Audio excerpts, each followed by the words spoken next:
The world was not saved by swords or spells, but by those brave enough to agree when it mattered most. The council that chose tomorrow before the world ended, asterisk, asterisk.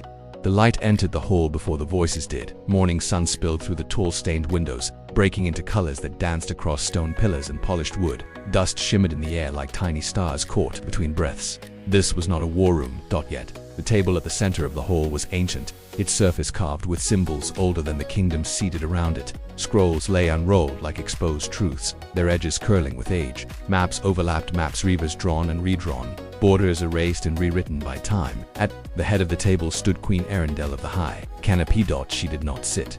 She never did when the future was being decided. Golden armor caught the light as if it had been forged from sunrise itself. Her crown was not heavy nor ornate, but alive with subtle magic. Humming faintly like a distant forest stirred by wind. In her raised hand, a projection hovered, a living vision. Green valleys, flowing water, untouched land, what the world once was, and what it could be again. The land is dying, she said calmly. Her voice was steady, but it carried weight like roots pushing through stone. No one interrupted her. The elf lord to her left, Eldric of the Silver Bow, folded his hands, his long white hair falling like snow over emerald robes. His eyes had seen centuries rise and fall. Across from him sat King Halvar Stonebeard, his thick fingers resting on the table as if testing its strength. A mountain of a man, forged by tunnels, wars, and losses carved deep into his beard and brow. Beside Halvar sat two human lords, brothers by blood, enemies by history, both watching the glowing vision with guarded expressions. We have delayed this council for too long, Arundel continued. Forests retreat, rivers forget their paths, magic itself is thinning. She let her hand fall. The vision remained.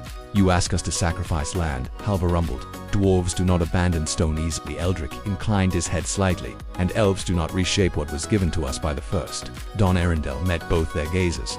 Then we will lose everything, she said simply. Silence followed. Not the awkward kind, the heavy kind, she gestured. And the vision shifted. The green valley darkened.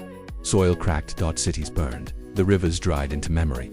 This is the path of inaction, Arundel said. No villain, no great war. Just word in. One of the human lords clenched his jaw. We've survived worse. Arundel turned to him.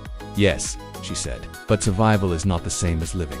The magic flickered softly, threads of green energy weaving across the table and into the maps. Borders glowed, then faded. Regeneration requires cooperation, she said, not conquest. King Halvar leaned forward, his chair groaning. You propose we dismantle cities. I propose, Arundel replied, that we move them. A murmur rippled through the room. To where? Eldric asked quietly. Arundel smiled, not in triumph, but in hope. To harmony, she said. She opened the book resting beside her. Its pages were old, older than any kingdom at the table. Long before crowns, she said, the world healed itself. We forgot how to listen. She turned a page. The air changed. For a moment, the hall was no longer stone and glass, that it was forest. Wind whispered, leaves breathed. Somewhere deep within the magic, something ancient stirred. Halvar felt it first, a memory of stones singing beneath his feet. Closed his eyes, he remembered trees that glowed without magic. The human lords felt it too, something they couldn't name, but suddenly missed. Arundel closed the book. The hall returned. This council, she said, what can be remembered as the last argument of a dying world. She looked at each of them, or the first agreement of a living one. Time stretched. Then Halvar stood. Slowly. Deliberately. I will move my people, he said, if the stone agrees. Eldric followed. That canopy will open its roots. The human lords exchanged a look, then nodded. Arundel exhaled for the first time since dawn. Outside, unseen by any of them, a river shifted its course, just slightly. Enough. The world did not heal overnight, but it began to remember, and sometimes that is enough.